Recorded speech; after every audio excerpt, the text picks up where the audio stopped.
तो हाँ भाई, करें शुरू। तो जब भी मार्केट के अंदर कस्टमाइजेशन की बात आती है तो एप्पल को हम लोग साइड कर देते हैं और बात करते हैं सिर्फ एंड्रॉइड की, कि एंड्रॉइड फोन के अंदर काफी सारी कस्टमाइजेशन मिलती है। लेकिन अभी सैमसंग ने जो अपने लेटेस्ट अपडेट के अंदर कस्टमाइजेशन डाली है ना, उसे देखने के बाद मैं ये सोच रहा हूँ कि बाकी के जो कॉम्पिटिटर हैं एंड्रॉइड स्मार्टफोन ब्रांड में, वो इससे कैसे compete करेंगे। क्योंकि यहाँ पर ना ही सिर्फ आपको कस्टमाइजेशन मिलती है, बल्कि आप पूरा डेवलपर वाली फील भी ले सकते हो खुद से कस्टमाइजेशन करके।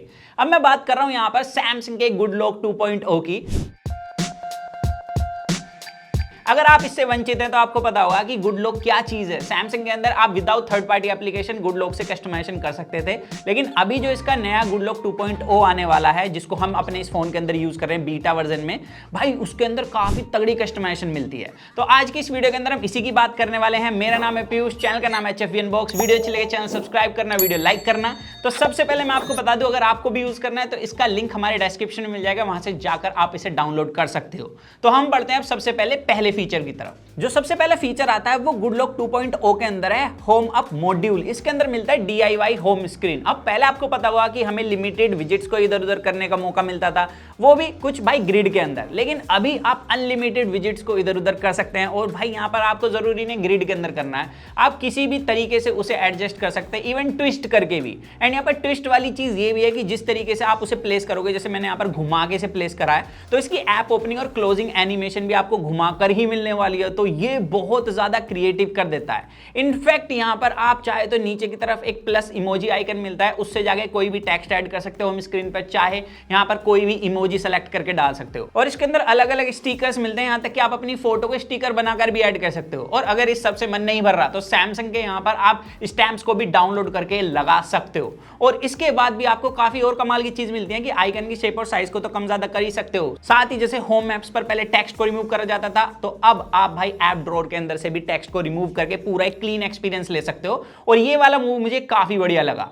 और अब आप डेवलपर वाली वाइब कैसे ले सकते हो, तो आपको जेस्चर सेटिंग में जाना है। यहाँ पर जेस्चर ट्यूनिंग मिलता है। अब इसके अंदर काफी सारी ऑलरेडी प्रीसेट्स मिलती हैं, जिन्हें यूज करके आप ऐप एनिमेशन को एडजस्ट कर सकते हो। इनफैक्ट आपको यहाँ पर मिलता है सिंपल ट्यूनिंग भी। अब सिंपल ट्यूनिंग भाई काफी सही चीज लगी। यहाँ पर बार दिया है जिसे आप एडजस्ट कर सकते हो, आपको कैसी एनिमेशन चाहिए। कुछ लोगों को थोड़ी स्लो एनिमेशन पसंद है, अब कुछ ज्यादा स्लो नहीं, हल्की सी स्लो। और कुछ को फास्ट पसंद है, तो यहाँ से एडजस्ट हो जाएगी। और अब जिससे आप ले सकते हो भाई पूरी डेवलपर वाली फील, वो है एडवांस ट्यूनिंग। ऐप ओपनिंग और क्लोजिंग एनिमेशन को आप एडजस्ट कर सकते हो। ऐप का आइकन किस तरीके से छोटा बड़ा होगा, यहां तक कि जब वो मिनिमाइज होगा तो आपको वहां पर बाउंसिंग इफेक्ट चाहिए या नहीं चाहिए, वो भी आप एडजस्ट कर सकते हो। और आसपास की जो एप्स हैं वो किस तरीके से रिएक्ट करें, इनफैक्ट बैकग्राउंड में जो वॉलपेपर है वो किस तरीके से रिएक्ट करेगा, ये सारी चीजों को आप कस्टमाइज कर सकते हो इसके अंदर। तो ये वाली जो कस्टमाइजेशन है ना भाई, बहुत ज्यादा नेक्स्ट लेवल अगर आप कर सको। और मैंने ये भी चीज देखी है, अगर हम इसे ओवर कस्टमाइज कर देते हैं ना, तो जब भी आप ऐप को क्लोज करोगे, मतलब मिनिमाइज करोगे, तो आसपास की एप्लीकेशन भी गायब हो जाती है, वो कुछ सेकंड बाद आती हैं। तो उस सिचुएशन में आपको रीसेट कर देना है, फिर से आपका बैक टू नॉर्मल हो जाएगा पूरा UI। तो फिर बाद में आप थोड़ी बहुत कस्टमाइजेशन करके देख सकते हो। तो ये वाला फीचर मुझे बहुत बढ़िया लगा। मतलब जो लोग कहते हैं ना भाई एनिमेशन और स्मूथ होनी चाहिए थी, ये होना चाहिए था, वो होना चाहिए था, तो सारी चीजें अब आप खुद कर सकते हो इसके अंदर। इनफैक्ट बैकग्राउंड में जो भाई वॉलपेपर आता है उसके ब्लर को भी एडजस्ट किया जा सकता है इसी के अंदर से। तो ये वाली चीज तो भाई काफी ज्यादा नेक्स्ट लेवल है। तुम बताना तुम्हें कैसी लग रही है ये।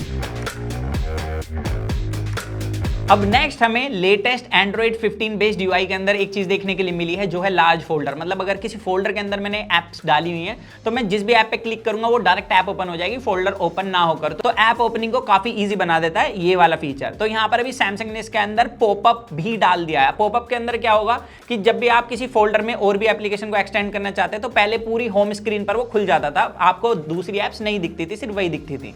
लेकिन अभी इसके अंदर क्या है, छोटी सी पॉपअप विंडो ओपन हो जाएगी, जिससे आप किसी भी ऐप को सिलेक्ट करके ओपन कर सकते हो। और इसके साइज को भी हम एडजस्ट कर सकते हैं। इनफैक्ट बैकग्राउंड में मुझे कितना ब्लर चाहिए, डेप्थ कितनी चाहिए, वो सब चीजें एडजस्ट की जा सकती हैं। और नेक्स्ट इन्होंने लूप पेज डाल दिया है। मतलब मेरी होम स्क्रीन और ऐप स्क्रीन में जैसे 3 पेज हैं और 3 पेज खत्म हो गए तो फिर से पहला पेज स्टार्ट हो जाएगा। और जैसे कि एप्पल यूजर काफी सैमसंग पर स्विच करते थे, तो उन्हें एक चीज में दिक्कत आती थी। जैसे एप्पल के अंदर मैं स्वाइप डाउन करूंगा कहीं से भी तो सर्च बार आ जाता था, वहां से मैं सर्च करके कुछ भी खोल सकता था। तो सैमसंग के अंदर इसे यूज करने के लिए मुझे पहले ऐप ड्रॉअर में जाना पड़ता था, उसके नीचे आता था। तो अब इसका भी हमें ऑप्शन मिल गया है, जैसे आप इसे इनेबल करोगे या तो होम स्क्रीन पे स्वाइप डाउन करते ही आपको सर्च बार मिल जाएगा, वरना दोनों पर मिल जाएगा, और ये काफी बढ़िया तरीके से काम भी कर रहा है। अब नेक्स्ट फीचर है सैमसंग पे से रिलेटेड। काफी लोगों ने ये वाली प्रॉब्लम फेस करी होगी, होम स्क्रीन पर जब भी मुझे रिसेंट एप्लीकेशन देखनी है और मैं स्वाइप अप कर रहा हूं ना, तो यहाँ पर भाई सैमसंग वॉलेट ओपन हो जाता था, तो ये काफी इरिटेटिंग था। तो सैमसंग ने अब इसको भी सॉल्व कर दिया। यहाँ पर बस इस ऑप्शन को हमें इनेबल करना है, और उसके बाद जैसे मैं तेजी से स्वाइप अप करके होल्ड करूंगा तो यहाँ पर रिसेंट एप्लीकेशन नहीं ओपन होंगी, और अगर मैं आराम से स्वाइप अप करके ऊपर तक ले जाऊंगा तो यहाँ पर सैमसंग वॉलेट ओपन होगा। तो ये भी आई थिंक एक काम का फीचर है। और नेक्स्ट है टास्क चेंजर के अंदर। आपको पता होगा भाई गुड लॉक यूजर जो भी हैं कि हम यहाँ पर रिसेंट टैब के लेआउट को चेंज कर सकते थे, तो इसके अंदर भी अब मुझे इंप्रूवमेंट ये लगी है। मैं पहले जब भी रिसेंट एप्स के अंदर जाता था तो सैमसंग की एक आदत है कि ये रिसेंट ऐप को ना राइट की तरफ कर देता था, तो यहाँ पर मैं जैसे अब इस ऑप्शन को इनेबल करूंगा तो वो मिड में आएगा। इनफैक्ट यहाँ पर आपको मिनी मोड भी मिलता है। आप जैसे बड़ा फोन यूज कर रहे हो, हम जैसे अल्ट्रा यूज कर रहे हैं, तो एक हाथ से यूज करने के लिए ये वाला मोड भी बढ़िया लगा मुझे। बाकी यहाँ पर वर्टिकल लिस्ट के अंदर मुझे सर्कुलर लिस्ट वाला ऑप्शन भी बढ़िया लगा, बिल्कुल डायलर वाली फील देता है और काफी ज्यादा क्रेजी है ये। और नेक्स्ट भाई इन्होंने एज पैनल के अंदर इंप्रूवमेंट कर दिया। आपको मैंने बताया था लास्ट वन UI की वीडियो के अंदर कि एज पैनल के अंदर कस्टमाइजेशन इन्होंने घटा दिए हैं, तो इस वाले मॉड्यूल के बाद ना एज पैनल के अंदर जो कस्टमाइजेशन वो और भी ज्यादा नेक्स्ट लेवल हो गई है, जैसे कि मैं लगभग सारी ही एप्लीकेशन को इसके अंदर ऐड कर सकता हूं। बाकी यहां पर आता है नेक्स्ट शेयर मैनेजर। ये मेरे को काफी कमाल का फीचर लगा क्योंकि प्राइवेसी रिलेटेड है। अब हम जिनसे ज्यादा चैट करते हैं ना, जब भी मेरे को कोई फोटो वगैरह शेयर करनी है तो वही नीचे की तरफ खुल के आते थे पहले कि ये आपकी मेन प्रायोरिटी है कि आप इन्हें सेंड करना चाहोगे, तो अब मैं इस ऑप्शन से उन्हें डिसेबल कर सकता हूं और वो फिर मुझे नहीं दिखेंगे। तो ये प्राइवेसी को लेकर मेरे को काफी बढ़िया मूव लगा इनका। एंड यहाँ पर लास्ट आता है थीम पार्क, जिसके अंदर में पता है पहले भी कस्टमाइजेशन मिलती थी, हम मनचाही थीम क्रिएट कर सकते थे, यहाँ तक कि भाई कीबोर्ड को भी चेंज कर सकते थे।